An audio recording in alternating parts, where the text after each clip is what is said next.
नमस्कार दोस्तों, स्वागत है आपका आज के मुख्य समाचारों में। जी हाँ दोस्तों, आपको यहाँ पर देखने को मिलेंगी सुबह से लेकर शाम तक की तमाम बड़ी खबरें, मुख्य समाचार, ब्रेकिंग न्यूज़ अपडेट्स के रूप में। तो दोस्तों, आप सभी लोगों से रिक्वेस्ट है इस वीडियो को ज़्यादा से ज़्यादा लाइक और शेयर करें। तो चलिए दोस्तों, जान लेते हैं आज की पहली बड़ी खबर।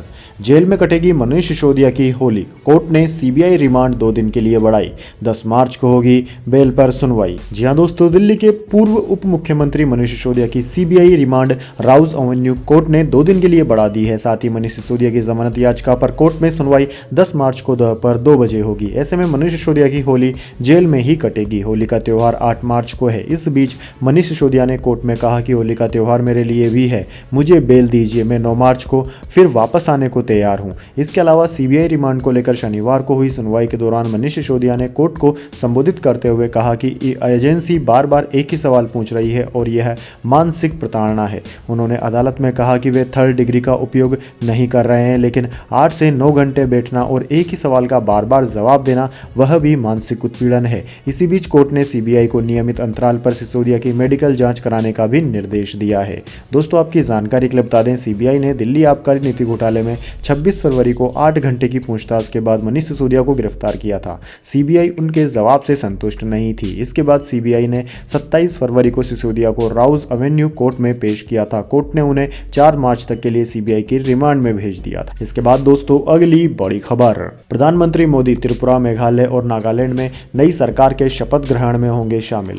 जी हां दोस्तों, प्रधानमंत्री नरेंद्र मोदी पूर्वोत्तर के 3 राज्यों में हाल ही में हुए विधानसभा चुनावों के बाद होने वाले शपथ ग्रहण समारोह में शामिल होंगे। पीएम मोदी 7 मार्च को नागालैंड और मेघालय में बनने वाली सरकार के शपथ ग्रहण में शामिल होंगे। वहीं 8 मार्च को त्रिपुरा में नई सरकार के शपथ ग्रहण समारोह में भी जाएंगे। त्रिपुरा, मेघालय और नागालैंड विधानसभा चुनाव में बीजेपी और उसके सहयोगियों ने शानदार प्रदर्शन किया और तीनों राज्यों में सहयोगी पार्टियों के साथ मिलकर बीजेपी सरकार बनाने जा रही है। दोस्तों, मेघालय में 7 मार्च को सुबह 11 बजे शपथ ग्रहण समारोह का आयोजन किया जाएगा, तो नागालैंड में उसी दिन दोपहर 1:45 पर शपथ ग्रहण का कार्यक्रम होगा। वहीं त्रिपुरा में 8 मार्च को 11 बजे शपथ ग्रहण समारोह का आयोजन किया जाएगा।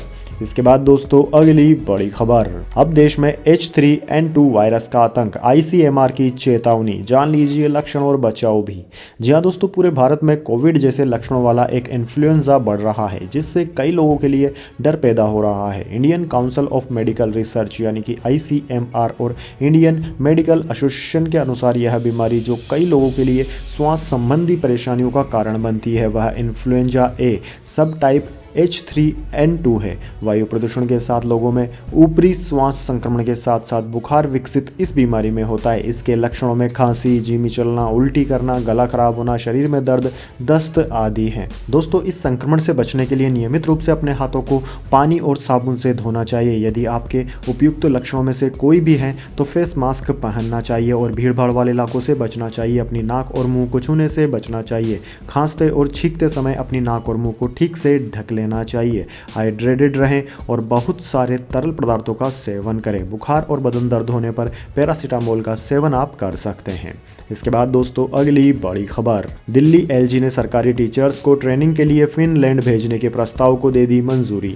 जी हां दोस्तों, दिल्ली के उपराज्यपाल वीके सक्सेना ने दिल्ली के सरकारी स्कूल के टीचर्स को फिनलैंड ट्रेनिंग के लिए भेजने के प्रस्ताव को मंजूरी दे दी है। इसके साथ ही उपराज्यपाल ने ट्रेनिंग के लिए जाने वाले प्राइमरी इंचार्ज की संख्या भी 52 से बढ़ाकर 87 कर दी है। राज्यपाल के मुताबिक 29 प्रशासनीय जोन और हर जोन से 3 प्राइमरी इंचार्ज फिनलैंड ट्रेनिंग के लिए जा सकेंगे। दिल्ली के सरकारी स्कूल के टीचर्स को फिनलैंड ट्रेनिंग के लिए भेजने का मामला काफी समय से राज्य सरकार और उपराज्यपाल के बीच तनाव का कारण बना हुआ था। दोस्तों, केजरीवाल ने जब पहले एलजी को यह प्रस्ताव भेजा था तो एलजी ने लागत लाभ विश्लेषण करने और देश में ही ट्रेनिंग के विकल्प तलाशने को कहा था। इसके बाद केजरीवाल सरकार ने 20 जनवरी को उपराज्यपाल को फिर से इस मामले की फाइल भेजी थी। उपराज्यपाल ने अब जाकर इसे मंजूरी दी है। इसके बाद दोस्तों, अगली बड़ी खबर। सेना ने चीन सीमा पर एक्टिविटी बढ़ाई। गलवान में घोड़ों के साथ पेट्रोलिंग कर रहे जवान फिटनेस के लिए क्रिकेट, हॉकी खेल रहे। जी हां दोस्तों, भारतीय सेना ने चीन बॉर्डर पर वास्तविक नियंत्रण रेखा यानी कि LAC पर निगरानी बढ़ा दी है। न्यूज एजेंसी के मुताबिक लद्दाख में तैनात सेना के जवान गलवान घाटी और आसपास के इलाकों में घोड़ों से पेट्रोलिंग कर रहे हैं। सामान ढोने के लिए खच्चरों को भी इन इलाकों में ले जाया जा रहा है। इधर सेना की कुछ तस्वीरें भी सामने आई है जिनमें सैनिक गलवान इलाके में क्रिकेट और आइस आइस हॉकी खेल रहे हैं। दोस्तों भारतीय सेना ने इन जगहों के नाम नहीं बताए हैं, लेकिन कई मीडिया रिपोर्ट्स में कहा गया है कि यह वही जगह है जहां 15-16 जून 2020 की रात में भारत चीन के सैनिकों के बीच झड़प हुई थी।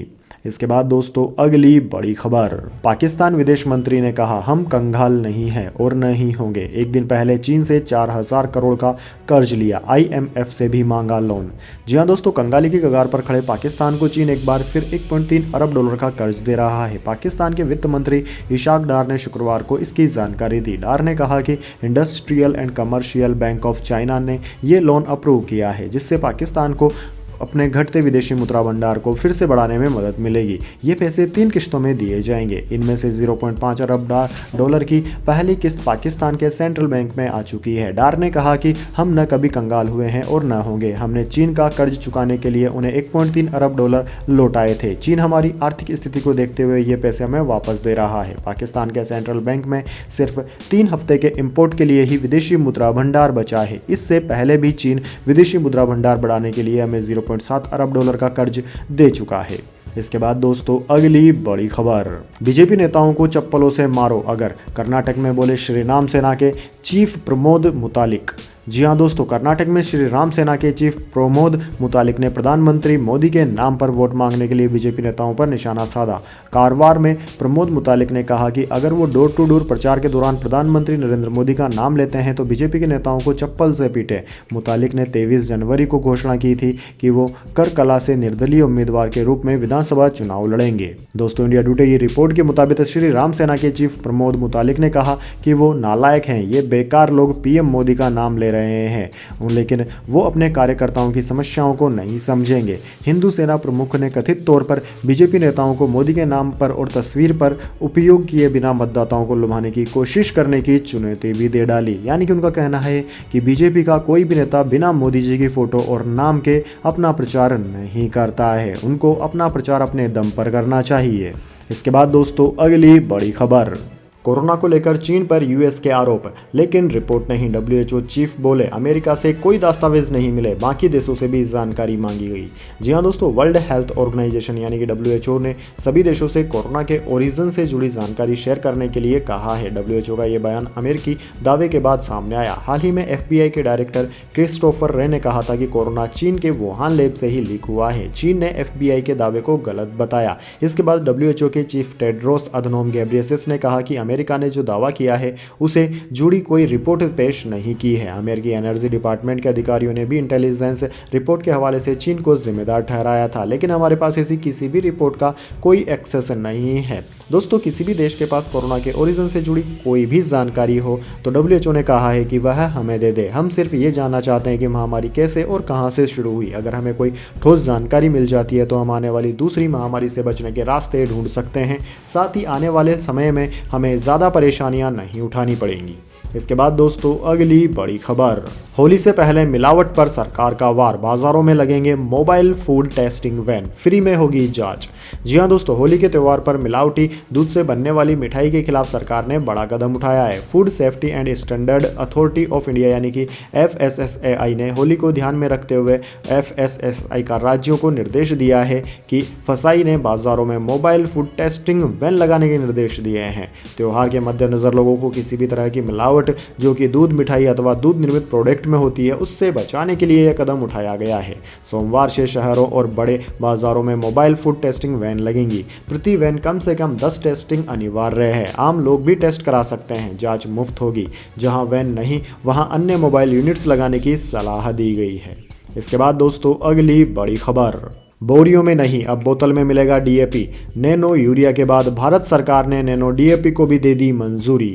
जी हां दोस्तों, भारत सरकार ने नैनो डाई अमोनियम फास्फेट यानी कि नैनो DAP को मंजूरी दे दी है। केंद्रीय स्वास्थ्य परिवार कल्याण और रासायनिक उर्वरक मंत्री डॉक्टर मनसुख मांडविया ने ट्वीट कर इसकी पुष्टि की। दोस्तों आपकी जानकारी के लिए बता दें, इससे पहले Indian farm fertilizer cooperative limited यानी कि IFFCO ने कुछ साल पहले नैनो यूरिया लॉन्च किया था। इसे भी भारत सरकार ने मंजूरी दे दी थी। डॉक्टर मांडविया ने कहा कि इस उपलब्धि से किसानों को लाभ होगा। डॉक्टर मनसुख मांडविया ने ट्वीट कर लिखा कि उर्वरक में आत्मनिर्भरता की तरफ एक और बड़ी उपलब्धि, भारत सरकार ने नैनो यूरिया के बाद अब नैनो डीएपी को भी मंजूरी दे दी है। प्रधानमंत्री मोदी जी के विजन आत्मनिर्भर भारत के तहत यह सफलता किसानों को अत्यधिक लाभ देने वाली है। अब एक बैग डीएपी भी एक बोतल डीएपी के रूप में मिलेगा। आपको बता दें कि यूरिया के बाद डीएपी देश में दूसरी सबसे ज्यादा खपत होने वाली खाद है। इसके बाद दोस्तों अगली बड़ी खबर, पठान ने मचाया गदर, बाहुबली 2 को पछाड़ा, बनी हाईएस्ट ग्रोसर हिंदी फिल्म। जी हां दोस्तों, पठान ने जिसकी उम्मीद थी आखिर वैसा ही किया। शाहरुख खान और दीपिका पादुकोण स्टारर फिल्म पठान की बॉक्स ऑफिस पर सुनामी थम नहीं रही है। फिल्म ने रिलीज के 38वें दिन सबसे ज्यादा रिकॉर्ड तोड़ डाला है। पठान ने बाहुबली 2 हिंदी कलेक्शन को पछाड़ दिया है। पठान हिंदी सिनेमा की सबसे ज्यादा कमाई करने वाली फिल्म बन गई है। दोस्तों फिल्म का इंडिया में net box office collection 529.96 crore हो गया। वहीं दोस्तों बाहुबली का नेट हिंदी में कलेक्शन 511.70 करोड़ था। इसके बाद दोस्तों अगली बड़ी खबर, भारत के 3 खिलाड़ियों के पास अंतिम मौका, अहमदाबाद के बाद बदल जाएगी टीम, द्रविड़ राहुल द्रविड़ लेंगे कड़ा फैसला। जी हां दोस्तों, टीम इंडिया अभी ऑस्ट्रेलिया से बॉर्डर गावस्कर ट्रॉफी खेल रही है। रोहित शर्मा की कप्तानी में पहले 2 मुकाबले जीतकर टीम ने अच्छी शुरुआत की थी, लेकिन इंदौर में खेले गए तीसरे टेस्ट में उसे हार मिली। स्टीव स्मिथ की कप्तानी में कंगारू टीम ने भारत को सिर्फ 2.25 दिन में ही हरा दिया। दोस्तों भारतीय टीम सीरीज में 2-1 से आगे है। 9 मार्च से अहमदाबाद में अंतिम टेस्ट मैच खेला जाएगा। वर्ल्ड टेस्ट चैंपियनशिप के फाइनल में डायरेक्ट क्वालिफाई करने के लिए भारत को यह मैच जीतना होगा, नहीं तो उसे श्रीलंका और न्यूजीलैंड की सीरीज पर निर्भर रहना होगा। दोस्तों टीम इंडिया को मौजूदा टेस्ट सीरीज के बाद सीधे वर्ल्ड टेस्ट चैंपियनशिप के फाइनल में उतरना पड़ सकता है, यानी कि उससे पहले कोई टेस्ट सीरीज नहीं है। फाइनल 7 जून से इंग्लैंड में होना है। वहां की परिस्थिति भारत के एकदम अलग है। वहीं दोस्तों भारत मौजूदा सीरीज के तीनों मैच में 3 स्पिनर्स ऑलराउंडर के साथ उतरा। इनमें आर अश्विन, रविंद्र जडेजा और अक्षर पटेल शामिल है, लेकिन इंग्लैंड में उसे तेज गेंदबाज ऑलराउंडर की जरूरत होगी। पिछले दिनों कप्तान रोहित शर्मा ने कहा था कि चैंपियनशिप के फाइनल को देखते हुए शार्दुल ठाकुर टीम में आ सकते हैं। वैसे दोस्तों भारतीय प्लेइंग 11 की बात करें तो भारतीय प्लेइंग 11 में ओपनिंग जोड़ी अभी भी परेशानी का सबब बनी हुई है। रोहित शर्मा के साथ में कोई भी ऐसा बल्लेबाज नहीं है जो कि टिक कर बल्लेबाजी कर रहा है।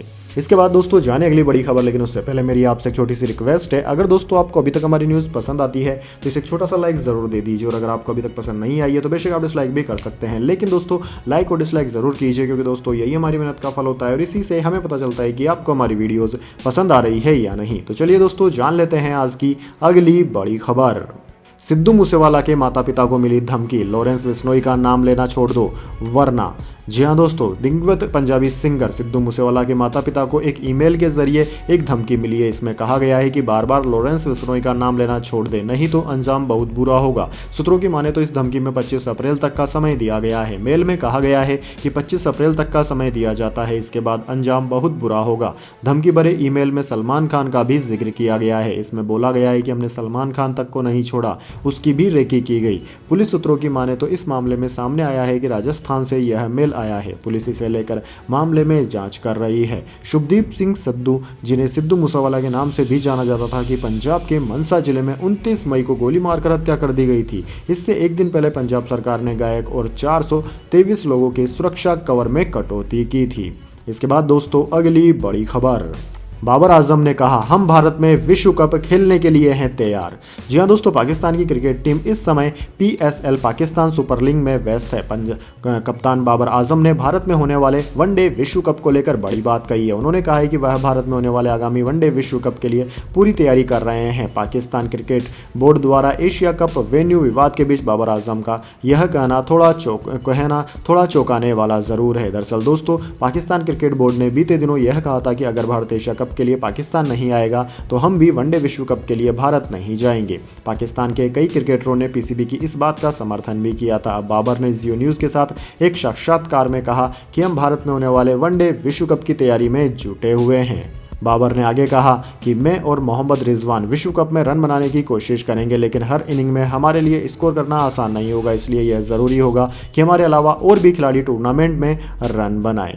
इसके बाद दोस्तों अगली बड़ी खबर, विराट कोहली और अनुष्का शर्मा ने महाकाल मंदिर में भस्म आरती की। कोहली रुद्राक्ष की माला और धोती 16 पहने दिखे, अनुष्का साड़ी में आई नजर। जी हां दोस्तों, विराट कोहली और अनुष्का शर्मा शनिवार सुबह महाकाल मंदिर पहुंचे। यहां दोनों ने सुबह 4 बजे भस्म आरती की, भगवान का आशीर्वाद लिया। दर्शन के बाद विराट ने मीडिया से जय महाकाल कहा। अनुष्का ने कहा कि भगवान महाकाल का आशीर्वाद लेकर बहुत अच्छा लगा। विराट अनुष्का 1.5 घंटे तक नंदी हॉल में बैठे। आरती के बाद दोनों ने मंदिर के गर्भगृह में जाकर पंचामृत पूजन अभिषेक किया। विराट ने गले में रुद्राक्ष की माला धारण की हुई थी, साथ ही मस्तक पर चंदन का त्रिमुंड लगाकर धोती 16 पहने हुए थे। अनुष्का शर्मा साड़ी में नजर आई।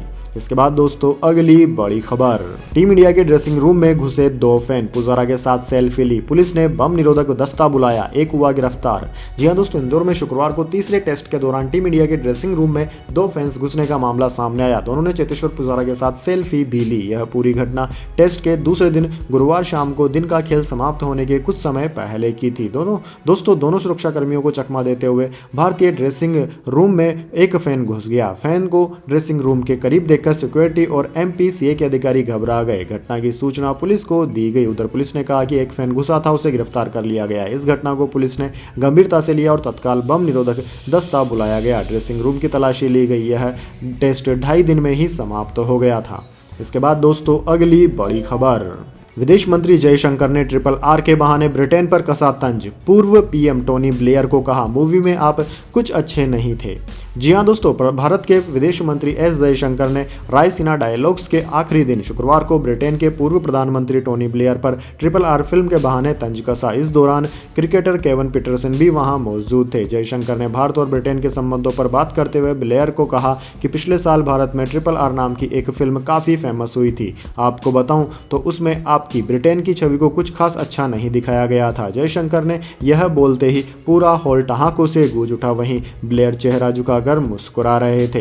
दोस्तों, जयशंकर का तंज सुनते ही इंग्लैंड क्रिकेट टीम के कैप्टन रहे दक्षिण अफ्रीका के केविन पीटरसन ने पाला बदल लिया। उन्होंने मुस्कुराते हुए पूछा कि क्या मैं यहाँ ब्रिटिश की बजाय साउथ अफ्रीकन की हैसियत से बैठा हूँ। ब्रिटेन की तुलना में भारत कई क्षेत्रों में बेहतर प्रदर्शन कर रहा है। इस पर जयशंकर ने कहा कि संतुलन बदल रहा है, इतिहास पाला बदल रहा है। इस दौरान जयशंकर ने पीएम मोदी की तुलना क्रिकेट टीम के कैप्टन से की। इसके बाद दोस्तों अगली बड़ी खबर, केंद्रीय कर्मचारियों के लिए खुशखबरी, पुरानी पेंशन योजना को लेकर आया बड़ा अपडेट। जी हां दोस्तों, ओल्ड पेंशन योजना यानी कि केंद्र सरकार के कर्मचारियों के लिए एक बड़ी खुशखबरी है। सरकार ने कुछ कर्मचारियों को पुरानी पेंशन योजना यानी कि ओल्ड पेंशन स्कीम चुनने का एक और मौका दिया है। इसको लेकर कार्मिक मंत्रालय ने एक आदेश जारी किया है। सरकार ने शुक्रवार को जारी एक आदेश में बताया कि आखिर किन चुनिंदा कर्मचारियों को ओल्ड पेंशन स्कीम चुनने का मौका दिया जा रहा है।